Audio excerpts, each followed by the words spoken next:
আজি মই এটা অন্য বিষয় লৈ আপোনালোকৰ লগত কথা পাতিম বুলি ভাবিছোঁ। বিষয়টো আচলতে আমি কেতিয়াবা ভাবোঁ নে নাভাবোঁ মই নাজানো, মই কিন্তু এই বিষয়টোলৈ চিন্তা কৰোঁ মাজে মাজে, যে বিভিন্ন দেশৰ স্পাই এজেঞ্চিবিলাক থাকে, যেনেকৈ ভাৰতৰ ইজৰাইলৰ মোছাদ, পাকিস্তানৰ ISI। এই যিবিলাক স্পাই এজেঞ্চি আছে, এই স্পাই এজেঞ্চিবিলাকে কাম কেনেকৈ কৰে, আৰু সকলোতকৈ ডাঙৰ কথা, আজিৰ দিনত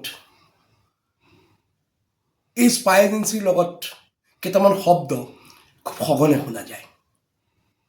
শব্দটো হ'ল সৌন্দৰ্য, ছেক্স আৰু চিক্ৰেট। আপোনাৰ সৰহসংখ্যক ক্ষেত্ৰত আমি দেখা পাওঁ, কেতিয়াবা ভাৰতৰ ক্ষেত্ৰতো দুই এজন বিষয়াৰ ক্ষেত্ৰত হৈছে, যে তেওঁলোকক ট্ৰেপত ফচাই, প্ৰেমৰ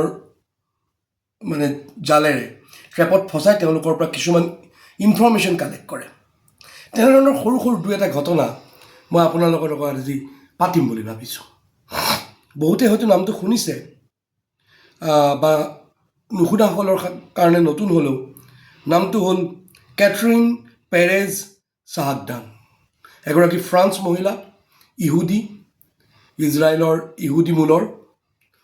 সেই মহিলাগৰাকীৰ কেনেকৈ এটা জাল, মোছাদৰ জৰিয়তে কেনেকৈ এটা জাল গুঠিছিলে, আৰু জাল গুঠি পৰৱৰ্তী সময়ত ইৰাণৰ গোটেই ভিতৰৰ সকলো ধৰণৰ ইনফৰ্মেশ্যন উলিয়াই লৈ গৈছিল। তেওঁ এইটো এটা দীঘলীয়া সময় ধৰি কৰিছিল। যেতিয়া স্পাইবিলাকে কাম কৰে, 1 নম্বৰ 2 নম্বৰ কোন এজেঞ্চি কি হয় সেইটো এটা অন্য বিষয়, কিন্তু যেতিয়া স্পাই এজেঞ্চিবিলাকে কাম কৰে, পৰাপক্ষত খুব সহজতে ধৰা পৰাকৈ কাম নকৰে। আপুনি তথাকথিত আজিকালি শুনি থাকে যে পাকিস্তানত অচিনাকি বন্দুকধাৰীয়ে কোনোবা টেৰৰিষ্টক মাৰিলে। কোন টেৰৰিষ্ট? যিবিলাক টেৰৰিষ্টে ভাৰতৰ বিভিন্ন আক্ৰমণ আৰু বোমা বিস্ফোৰণ বা জেহাদী কাৰ্যকলাপৰ লগত জড়িত, তেনেধৰণৰ কিছুমান টেৰৰিষ্টক আপুনি পাকিস্তানত তেওঁলোকে সুৰক্ষিত অৱস্থাত থাকোঁতেই কোনোবা অচিনাকি বন্দুকধাৰীয়ে মাৰি থৈ আহে। এনেধৰণৰ কথাবোৰ শুনিছে।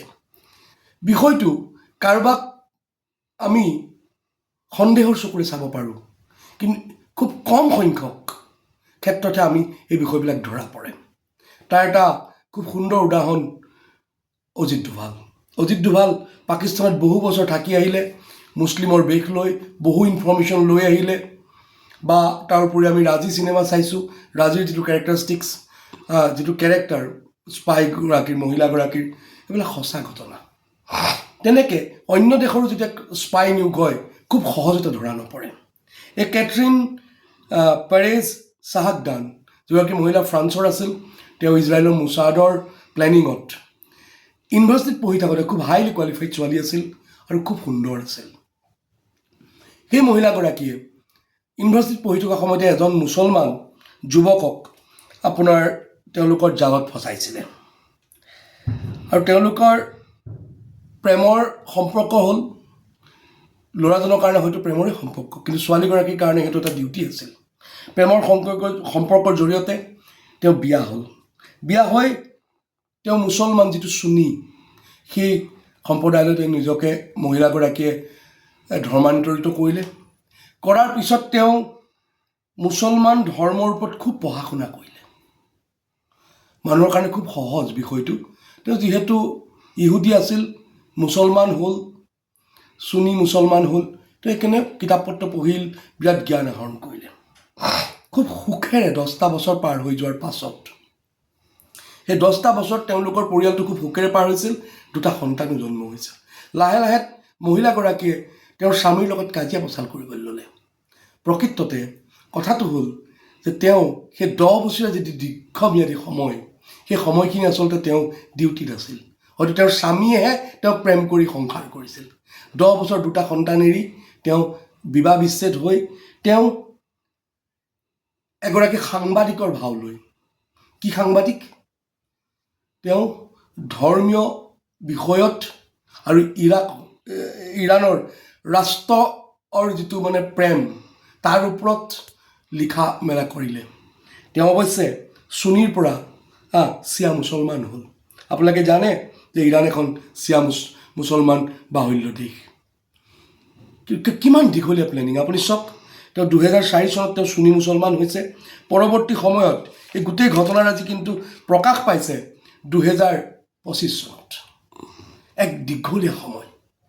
এই দীঘলীয়া সময় তেওঁ লাহে লাহে কি কৰিলে, তেওঁ লিখা মেলা কৰিলে, পেপাৰত আহিল, মিডিয়াত আহিল ইৰাণত, কোনেও গম নাপালে।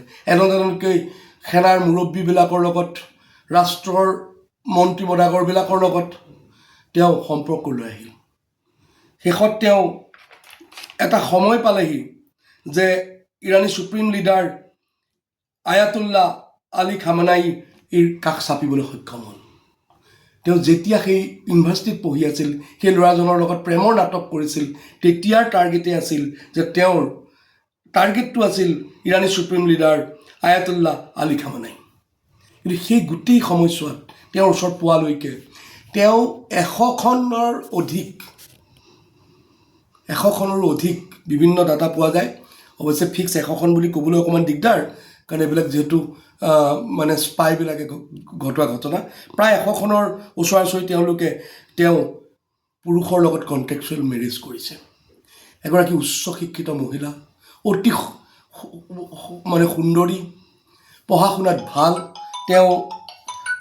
ভাল। তাৰপিছতো তেওঁ প্ৰফেশ্যন বাছি ল'লে এগৰাকী স্পাই হিচাপে। সেইকাৰণে পৰৱৰ্তী সময়ত আপোনালোকে দেখিলে বা জানে বহুতে, ইৰাণৰ ভিতৰৰ পৰাই ইজৰাইলে ক্ষেপণাস্ত্ৰ মাৰিব পৰা হ'ল। ক'ত পৰমাণু তেওঁলোকৰ পৰীক্ষণ কেন্দ্ৰ আছে, ক'ত কি আছে, গোটেই বিষয়বিলাক তেওঁ ভিতৰৰ পৰা উলিয়াই লৈ গুচি গ'ল। কাৰণ তেওঁ আহি ইৰাণৰ একেবাৰে ছুপ্ৰিম লিডাৰৰ একেবাৰে বেডৰুম সোমাব পৰা হ'ল, তাৰ পৰা তেওঁ ৰাজ আনিব পৰা হ'ল, ডাটা উলিয়াই আনিব পৰা হ'ল। সেইটো এটা মাত্ৰ উদাহৰণ। আৰু বহুতে জানে নে নাজানে নাজানো, মই উদাহৰণকেইটা কিয় দিছোঁ, কিয় এই সাধুকেইটা কৈছোঁ, সাধু নহয়, এইবিলাক সঁচা ষ্টৰী। কিন্তু মই কাকো ব্লেম কৰিব খোজা নাই, তেওঁ স্পাই, ইজৰাইলৰ মোছাদৰ তেনেকৈ মই নাই কোৱা। কিন্তু এইবিলাক কাহিনী আমি পঢ়িব পাওঁ। আপুনি আৰু এগৰাকী মহিলাৰ নাম আপুনি যদি শুনিছে, হপকক। আপোনালোকে জানে নে নাজানে নাজানো, 1975 চনত ছিকিম ভাৰতৰ অংগৰাজ্য হৈছিল। তাৰ আগত এখন ইণ্ডিপেণ্ডেণ্ট কাণ্ট্ৰিৰ দৰে তেওঁলোকে কাম কাজ কৰিছিল। 1950 চনত এখন বিশেষ চুক্তি হৈছিল ছিকিম আৰু ভাৰতৰ মাজত।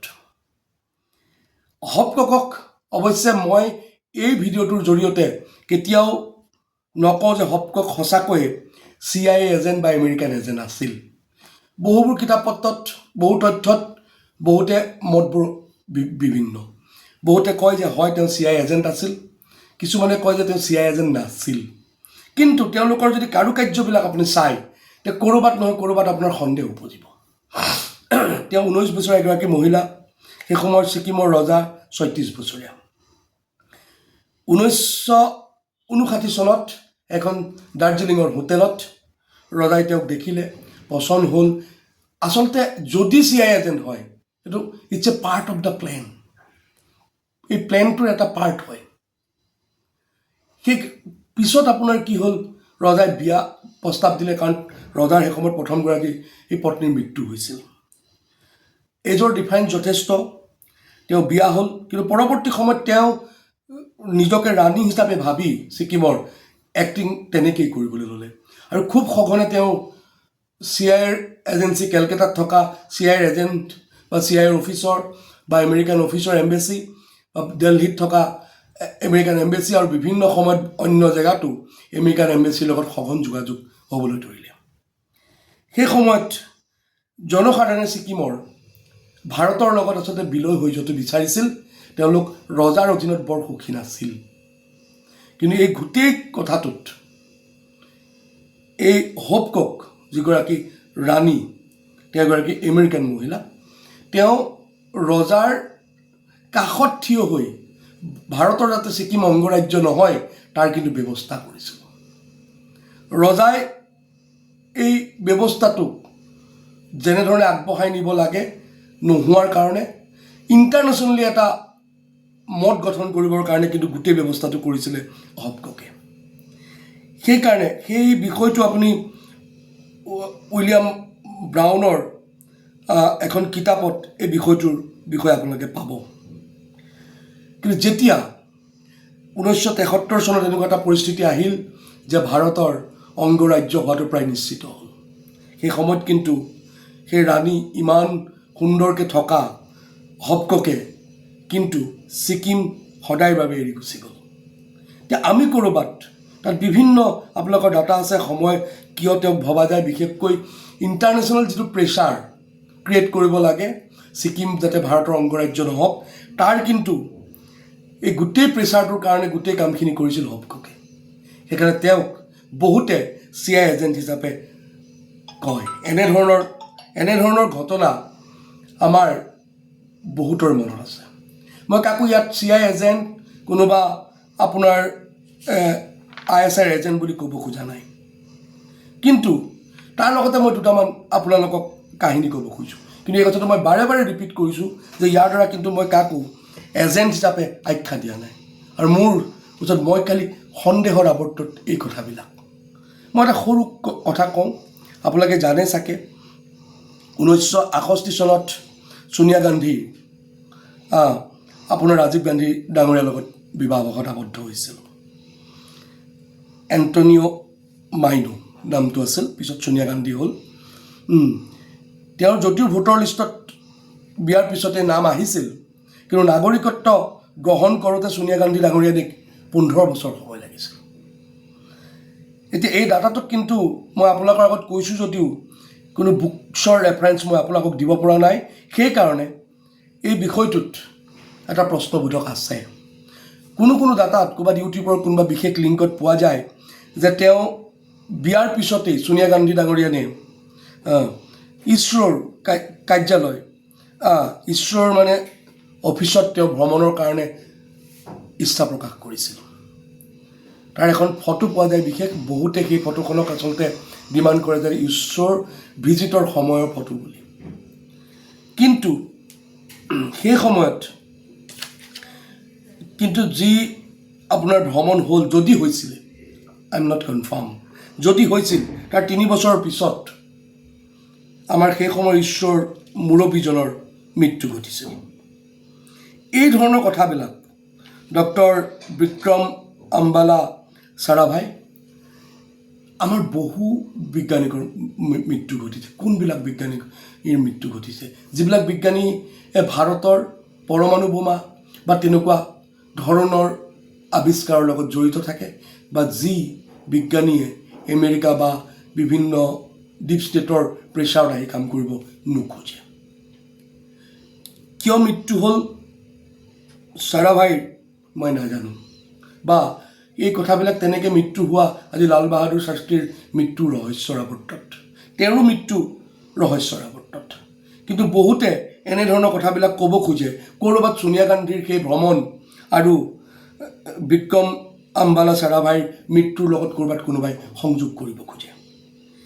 দ্বিতীয় ঘটনাটো হ'ল 1988 চনত নেপালৰ পশুপতি মন্দিৰৰ বিষয়ে আপোনালোকে জানে।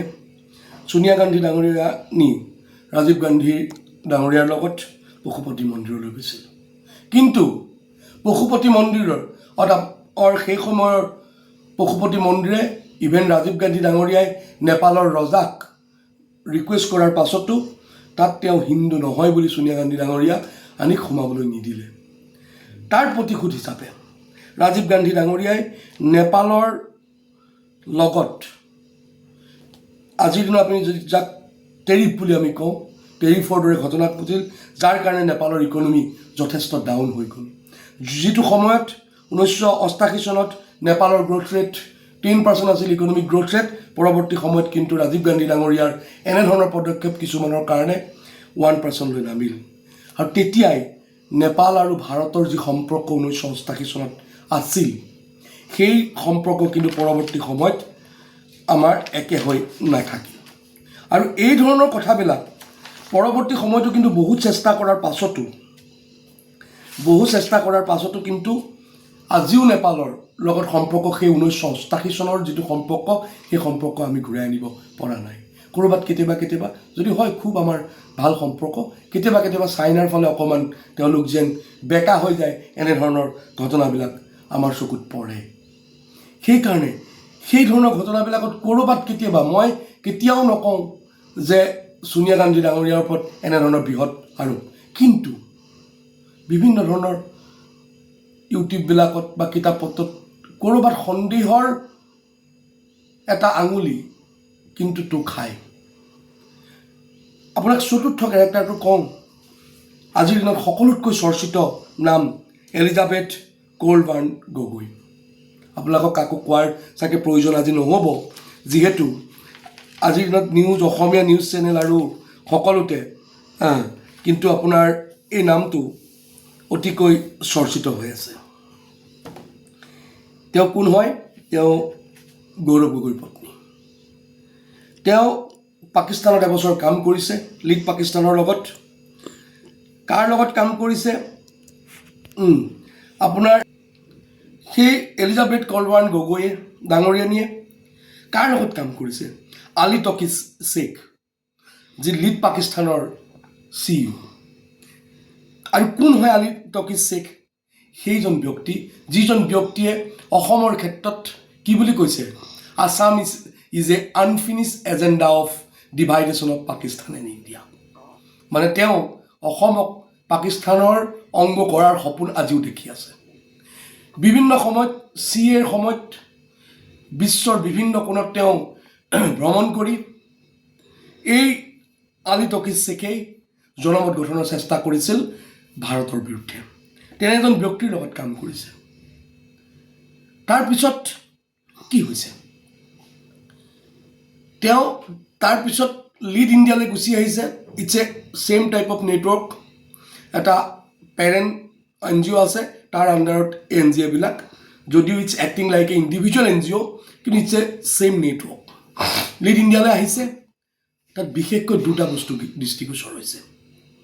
তাত থকা ডাইৰেক্টৰগৰাকীয়ে 50,000 টকা মাহেকী দৰমহা পোৱাৰ সময়ত এই কৌল-বাৰ্ণ গগৈ ডাঙৰীয়ানীয়ে, এলিজাবেথ কৌল-বাৰ্ণ গগৈ ডাঙৰীয়ানীয়ে, গৌৰৱ গগৈ পত্নীয়ে 2.5 লাখ টকা দৰমহা পাইছে।